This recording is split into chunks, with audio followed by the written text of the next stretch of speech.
حبیبی یا رسول اللہ، نثار تیری چہل پہل پر ہزاروں عید ربیع الاول، نثار تیری چہل پہل پر ہزاروں عید ربیع الاول، سوائے ابلیس کے جہاں میں سبھی تو خوشیاں منا رہے ہیں۔ حضرات، آقا کریم صلی اللہ علیہ وسلم کی 40 سالہ زندگی دیکھیے۔ 40 سالہ زندگی سرکار نے جو گزاری ہے، اس 40 سالہ زندگی میں اپنے تو اپنے بیگانے بھی کہتے تھے محمد جھوٹ نہیں بولتے ہیں، اپنے تو اپنے بیگانے بھی کہتے تھے کہ محمد کسی کی امانت میں خیانت نہیں کرتے ہیں۔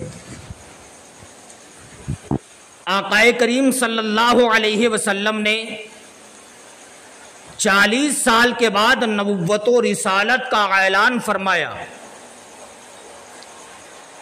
بڑے بڑے کفاران مکہ کی دعوت کی۔ جب بڑے بڑے سرداران قریش اکٹھا ہو گئے، آقا کریم صلی اللہ علیہ وسلم نے ارشاد فرمایا، قولوا لا الہ الا اللہ تفلحوا انی رسول اللہ، تم سب کے سب لا الہ الا اللہ کہو فلاح پا جاؤ گے، میں اللہ کا رسول ہوں۔ بڑے بڑے سرداران قریش بھاگ گئے۔ پھر آقا کریم صلی اللہ علیہ وسلم نے دعوت کی۔ جب سرداران قریش اکٹھا ہو گئے، پھر سرکار نے فرمایا، اے لوگوں سنو، میں نے تمہیں اس لیے بلایا ہے کہ میرا مقصد واحد یہی ہے، قولوا لا الہ الا اللہ تفلحوا انی رسول اللہ، تم سب کے سب لا الہ الا اللہ کہو فلاح پا جاؤ گے، میں اللہ کا رسول ہوں۔ پھر سارے لوگ بھاگ گئے۔ اب گھر گھر میں اختلاف ہو گیا، باپ بیٹے میں اختلاف، بھائی بھائی میں اختلاف، پڑوسی پڑوسی میں اختلاف، صرف اس لیے آقا کریم صلی اللہ علیہ وسلم نے نبوت و رسالت کا اعلان کیا ہے، اس لیے اختلاف ہو گیا۔ حضرت بلال حبشی، جنہوں نے ابھی کلمہ نہیں پڑھا ہے، جنہوں نے ابھی اسلام قبول نہیں کیا ہے، بلال حبشی کا گزر ہوا۔ کفاران مکہ نے کہا، اے بلال ادھر آؤ۔ حضرت بلال حبشی گئے، جانے کے بعد کہتے ہیں کیا ہوا؟ کفاران مکہ نے کہا، بلال کو سنے ہو؟ کہا میں نے کچھ نہیں سنا ہے۔ کفاران مکہ نے کہا، بلال کیا محمد کا نام سنے ہو؟ حضرت بلال حبشی نے کہا ہاں سنا ہے۔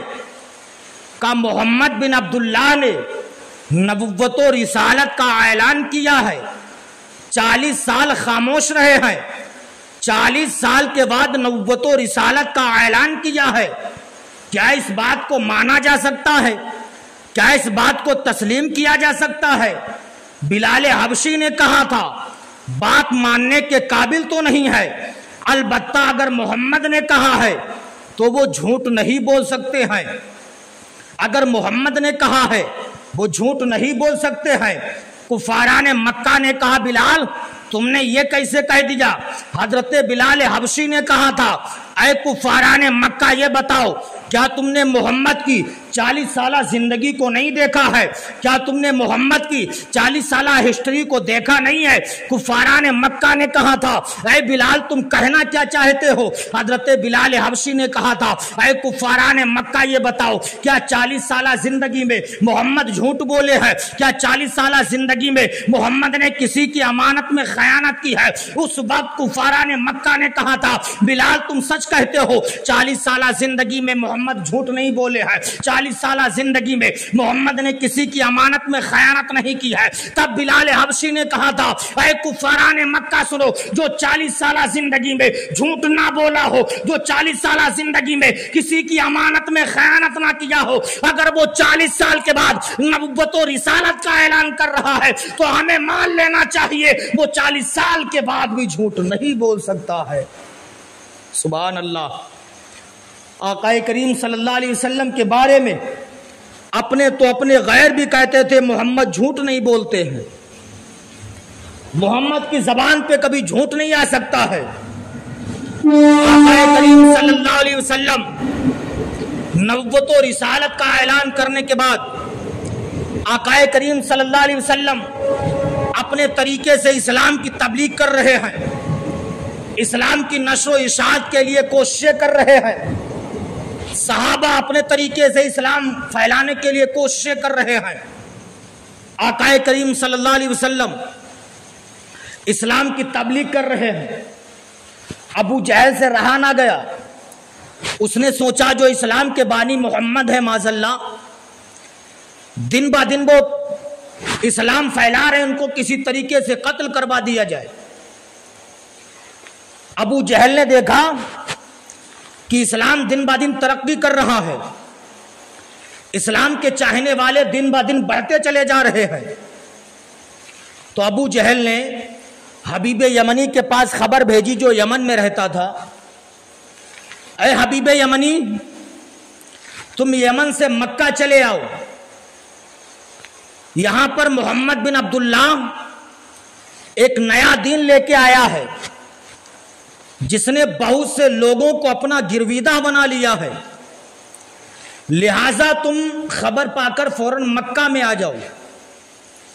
ابو جہل نے یہ خبر حبیب یمنی کے پاس بھیجی۔ یہ خبر جب یمن میں پہنچی حبیب یمنی کے پاس، حبیب یمنی یمن سے چلا، چلنے کے بعد مکہ شریف آیا، ابو جہل سے ملاقات کی۔ ابو جہل نے بڑا خاطر و تواضع کی، سارا معاملہ بتایا کہ محمد بن عبداللہ ایک نیا دین لے کے آیا ہے جس نے بہت سے اپنے چاہنے والے بنا لیے ہیں۔ حبیب یمنی نے ابو جہل کی سننے کے بعد کہا اے ابو جہل میں نے تیری تو سن لی ہے، ذرا محمد کی بھی سن لوں اور دیکھ تو لوں محمد ہیں کیسے۔ ابو جہل گھبرا گیا لیکن بول نہ پایا، اس لیے ابو جہل جانتا تھا جس نے ایمان کی نظروں سے محمد کو دیکھ لیا ہے وہ انہی کا ہو گیا، کچھ کہہ نہ سکا۔ حبیب یمنی نے آقا کریم صلی اللہ علیہ وسلم کی بارگاہ میں خبر پہنچائی کہ میں یمن سے آیا ہوں، آپ سے ملاقات کرنا چاہتا ہوں۔ یہ خبر آقا کریم صلی اللہ علیہ وسلم کی بارگاہ میں پہنچی۔ آقا کریم صلی اللہ علیہ وسلم بیٹھے ہوئے تھے، حضرت ابوبکر صدیق کو اپنے ساتھ لیا، لینے کے بعد چل دیے۔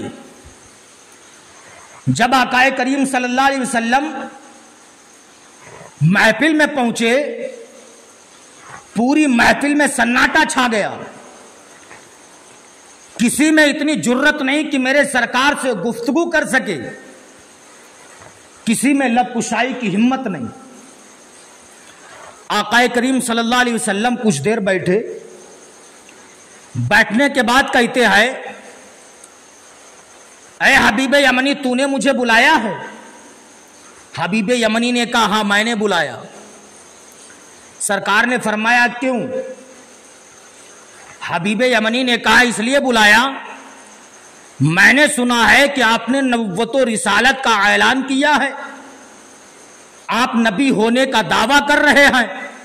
سرکار فرماتے ہاں میں اللہ کا پیغمبر ہوں، میں اللہ کا رسول ہوں، میں نے نبوت و رسالت کا اعلان کیا ہے۔ حبیب یمنی نے کہا محمد اگر آپ اللہ کے رسول ہیں، اللہ کے پیغمبر ہیں، اگر آپ نبوت کے مدعی ہیں، تو آپ کے نبی ہونے کی علامت کیا ہے؟ آپ کے پاس کوئی نشانی ہے کہ جس سے آپ کو نبی مانا جائے؟ سرکار نے فرمایا حبیب یمنی سن، جو تو چاہے میں تجھے وہ معجزہ دکھا سکتا ہوں۔ حبیب یمنی نے کہا جو میں چاہوں؟ سرکار نے فرمایا ہاں۔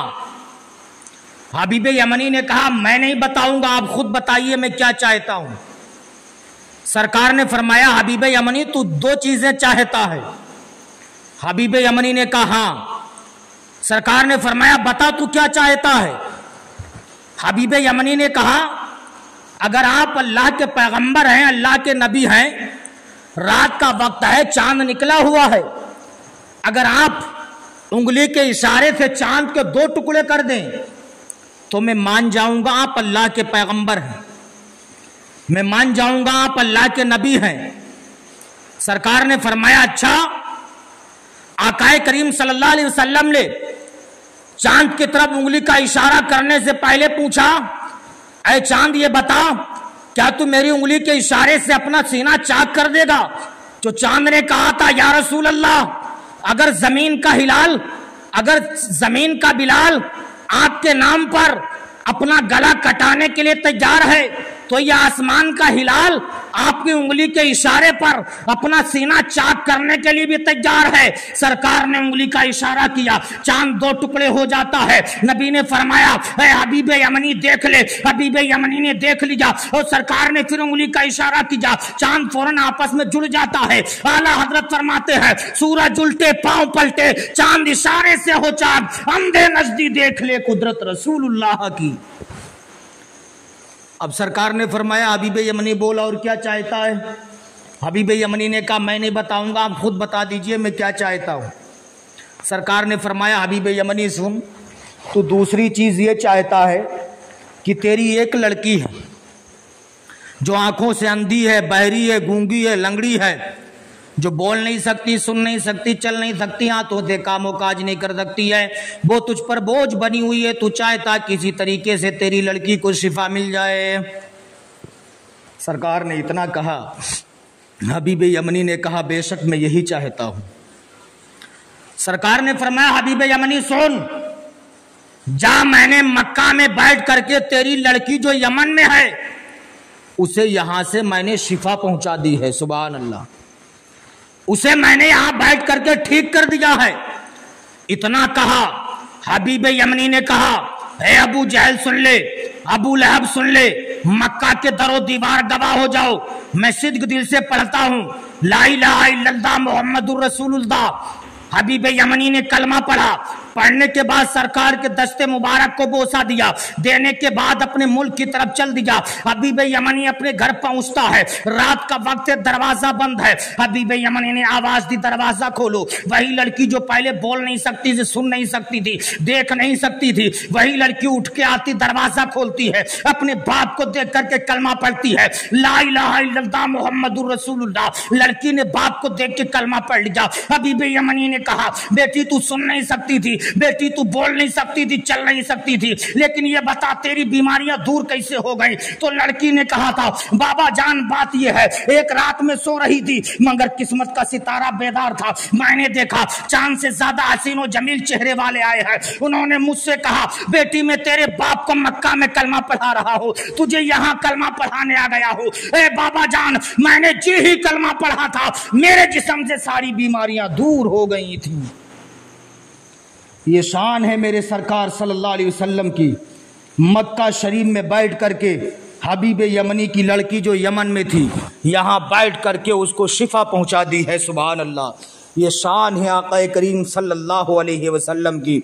اس لیے اسلامی بھائیوں، آقا کریم صلی اللہ علیہ وسلم سے سچی محبت کرو، نبی کا پیار اپنے دل میں بساؤ، انشاءاللہ ہر میدان میں کامیاب ہو جاؤ گے۔